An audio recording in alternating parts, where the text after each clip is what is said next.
We want to continue talking about this, the vote for speaker, and also the pressure that is mounting on the GOP. We want to bring in Brian Gardner. He's live in D.C., Stifel chief Washington policy strategist, there. Brian, just your takeaway, your thoughts on the pressure that's mounting, what has transpired over the last, 24 hours or so, and how this sets us up here in the new year. Yeah, so I mean, it's been something to watch. For political geeks, this is the Super Bowl in some respects, but it doesn't put the Republican Party in a very good light. It has become the two parties have really flipped, right? I grew up in the 70s and the 80s, and the Democrats were the party of dysfunction coming out of the '68 convention in Chicago. The roles of the two parties are completely flipped. The Republicans, which used to be the party of law and order and discipline and the party of ideas, has become a populist party run amok. And that, to Rick's point, that sets up a very potentially dangerous and volatile second part of the year when Congress has to reauthorize appropriations for spending and raise the debt ceiling. The Super Bowl, though, is still a beautiful thing. This is more the Pro Bowl, just a complete and utter mess, Brian. What, if anything, could this Republican House get through now that they do have control?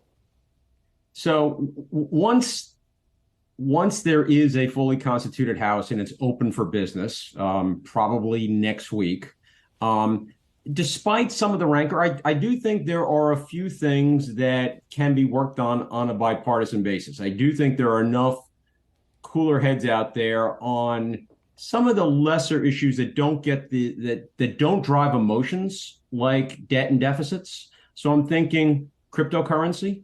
In the wake of the FTX collapse and the disruptions in the digital asset space, I do think there are serious people on Capitol Hill in both parties who are trying to figure out how to revise the rules, the regulatory framework as it applies to digital assets. I think both parties are interested in looking at social media. They're coming at it from different angles, but there's going to be a lot of attention paid to social media, technology in general, antitrust issues. Again, the parties may disagree, but there is this sense that that both parties want to look at antitrust rules. So it's a tough environment. It's very combative. But once you kind of get to the second tier of issues, away from that first tier that really drive emotions, I do think that there is a possibility of getting some things accomplished in the next 2 years. Brian, in terms of the short-term impact that this could have for investors, that it could have for the markets, because we know investors hate uncertainty. When they're looking at this type of chaos down in Washington, does that signal, I guess, some risk here for the market, at least in the short term? Yeah, so far the markets have kind of thrown this off and disregarded the signals that are coming out of Washington. But there are very clear signals to investors for the second half of the year. In the second half of the year, sometime in the third quarter, the debt ceiling is going to have to be raised. And what Republicans are signaling today is they are ill-equipped to pass an increase in the debt ceiling. They think they have leverage to get all sorts of concessions in return for raising the debt ceiling. I think they're going to overplay their hand. I think we're going to wind up kind of in a stalemate as we did in 2011. And as a remind people, the equity market had a pretty steep sell-off in the summer of 2011, and it took it months to recover.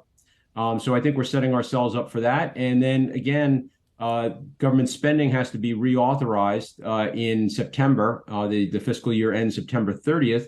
And there's a lot of raw emotions and bad blood coming out of how the omnibus that just passed, how that was handled. We can argue about whether it was handled the right way, whether it's the right size, all of that. But House Republicans are not in a mood to be collaborating with the Senate in a way that gives me confidence that there's not going to be a government shutdown in October. So I think odds of a government shutdown are rising. And I think what we're seeing this week is pointing to that. Who emerges from this bleep show, Brian, as the Speaker of the House? I don't know. I mean, it's the ultimate question. So they're going to adjourn after the ongoing vote. They will meet again tonight. I do think there are a handful of the 20 that can be persuaded to vote for McCarthy. I don't think there's enough of them that are persuadable. Then Republicans have to figure out what's next.